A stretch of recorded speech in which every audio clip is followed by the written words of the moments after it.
All right, let the controversy begin. Avoiding harmful ingredients is easier said than done. Many additives aren't required to even appear on the labels.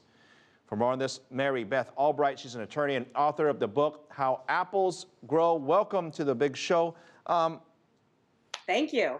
It's great to have you. This whole trend of being healthy, a lot of people say, oh, Phil, you know, this is a new thing, this is a new thing. I'm sorry, but I don't think it's a new thing. I mean, we all want to eat healthy. What's happened, though, in the last couple of years? Because we certainly notice it, at least in a number of announcements, the Nestle one being just one of them. Well, you're exactly right. It's not a new thing, but it has gone from a fad to a trend, I think, because it's part of this global food movement that is not only in America, it really is international, toward better eating, getting closer to your food. And it's really in response to the past many decades of processed food, foods in boxes, and not knowing where our food comes from. And so what Nestle has done is in response to poor sales. I mean, that's what we know, is that their sales have gone down and they're responding to that. And they are doing it in advance of the government making them do it. And that's what it is. Mary Beth, I have to admit something to you. I'm guilty of this, and I don't know if you are as well, Okay, but I don't look at the labels anymore. When I walk down to the grocery store, I just look at the packaging. I see it, it says it's healthy, and I kind of take them at their word. Yeah. But here's the question. 2 bags of potato chips, one seems to be a newer, healthier version of the unhealthy version. Is it going to taste the same? Do consumers care about the fact that it tastes the same? Well, it's interesting. Yeah, absolutely. Consumers care about the fact of whether it tastes the same. And it's interesting because when you take sodium, I'll take sodium as an example. When you introduce food products that have lower sodium, people hate them. I mean, less salt, people go bananas over it. They're very upset about it. And something like color is an interesting question because color is an important aspect of food. You know, ask any movie star who has only asked for green M&Ms in her dressing room, right?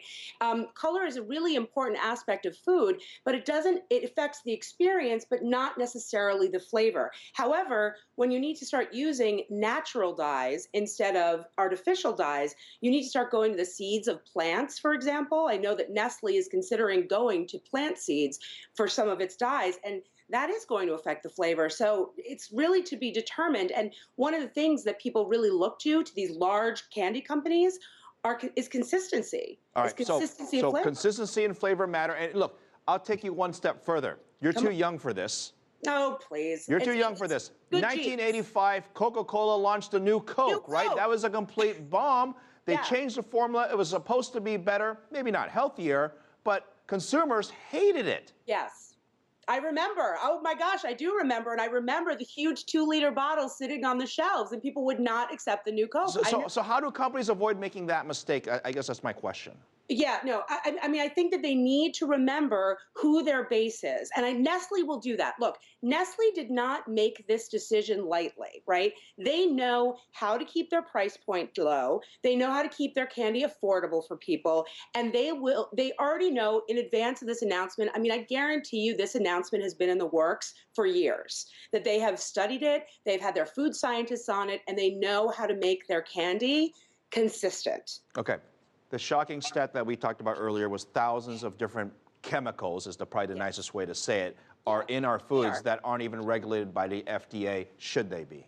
Yes. Well, everything that you put in your body is regulated by the FDA, right? The Food and Drug Administration, if you're going to put something in your food, it needs to be what we call generally recognized as safe, GRAS. That's the standard for the Food and Drug Administration. Now, the interesting thing is that all of these chemicals, all of these artificial dyes that are currently in candy are generally recognized as safe, even though there's a lot of evidence that they cause cancer, birth defects, hyperactivity in children, just a ton of things like that. Now, the interesting thing is that the word natural, which is something that Nestle is tossing around and a lot of food companies toss around, that's not regular. The FDA has not defined that word. So Mary Beth, I apologize. I have to interrupt you. I've got 30 seconds left. Bring it in. I don't want to get in trouble. Very quickly, does all of this stuff leave a huge, enormous market for small folks who want to start up small companies to focus on sort of the healthy aspect? Yeah, artisanal food, small batch food, that's where the money is now. And companies know that, and they're starting to break their large brands into smaller brands that are artisanally based. Mary Beth Albright, you have been wonderful. I That's the feel a last little word. healthier just talking to you.